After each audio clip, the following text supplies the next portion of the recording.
It is time to process the beeswax. I've never done this before, so this is a first attempt. And this is the method I'm going to use. There are different methods to doing this apparently. You can buy expensive presses that you put the cappings in and squeeze them, and it squeezes out most, if not all, of the honey, but I don't really want to spend the money on that. So here's a method that I found that total has only cost me about $1.50 or $1.75.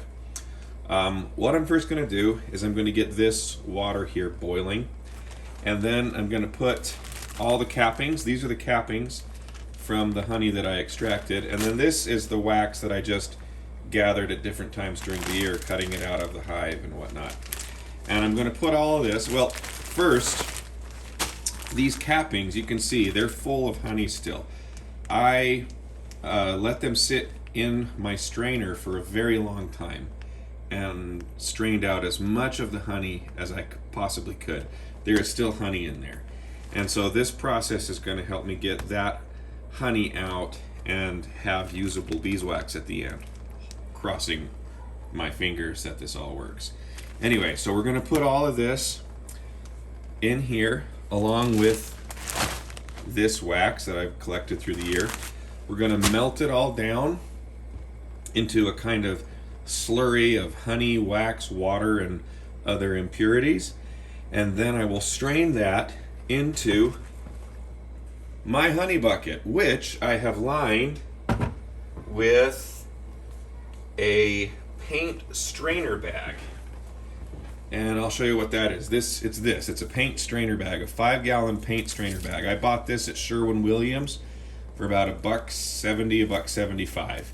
And it goes down inside my honey bucket and lines the honey bucket. And then I will dump the melted slurry into the honey bucket, and that'll filter out, that'll start the filtering process to get rid of all of the impurities. So see you in a few minutes.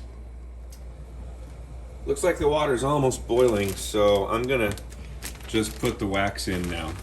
I'll start with this stuff. I guess it doesn't matter what order I put it in, but I'll just put all of the wax collected over the year in there. And then here is the wax with all the honey. These are the cappings. And this is a lot stickier. We'll just take this out and put it in there. And in theory, what's supposed to happen, we'll see, I don't know. In theory, the honey will dissolve in the water. The wax, as it's a fat, will float to the top like oil, and then any solid impurities will be floating around in there. And when I strain everything, those impurities will come out.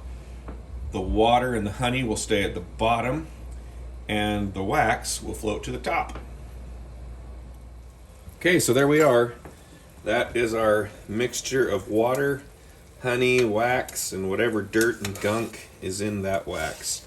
I just want to make sure it's really well melted, and then we'll go to the next step here. This is the next step. Here's the honey bucket, and I have lined it with that strainer bag. It just fits down in there really nicely into the 5-gallon bucket. I've closed off my honey gate, made sure it's nice and tight. And now I'm just gonna carefully pour this hot wax slurry into here.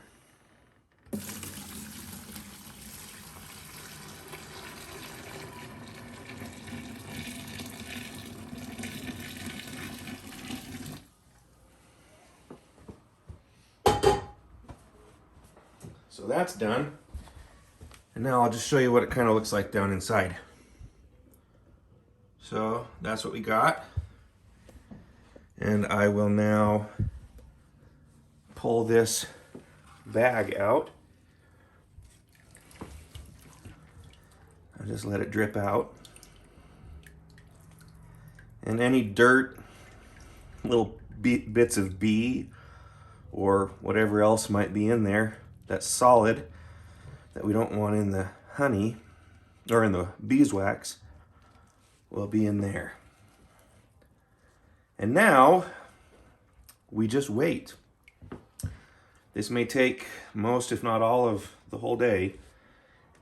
And what will happen is the wax will float to the top. The water with the dissolved honey in it will go to the bottom. And then once that's happened and it's cooled down, the wax will form a big disc of wax there. And we may have to ultimately do this a couple times because there may still be impurities in there that we need to get out. The wax slurry has been sitting for about 12 hours now, and it has hardened up. So you see it's all, the wax is floating on top. It's not very thick. And so I'm gonna do another round of melting it in the water. I'm gonna take this out, break it up, put the bigger chunks back into some new boiling water, and then I will refilter it, but put it in a smaller diameter container so that the resulting wax layer is thicker and will be less prone to break. So there's the wax that I got out of the bucket. It's about the thickness of a thick piece of poster board. So not a whole lot of wax there. And that's why I want to get it into a thicker layer in the other, in a new pot. And here is the leftovers of the slurry. What I'm going to do, you can see there's still chunks of wax floating in there, and I want to try to capture those. So I've got another one of these filter bags, and I'm just going to run everything through this clean filter bag and try to capture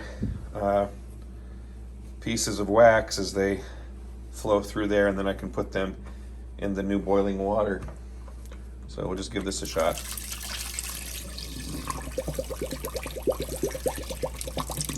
I got some extra wax out of that dump through the new filter bag. I'm going to see if I can get this into there now and get it all melted down again. I was able to get some in there, and so that is my new second round of probably mostly just wax and water now, just boiling away there, making sure the wax is nicely melted. I'm going to take that, dump it through here into a smaller diameter pot in the hope that that will result in a thicker wax disc on top. And there we go. I didn't show you the pour because I needed to have a second hand. I couldn't do it one-handed safely because it's boiling hot water and wax. But I used the old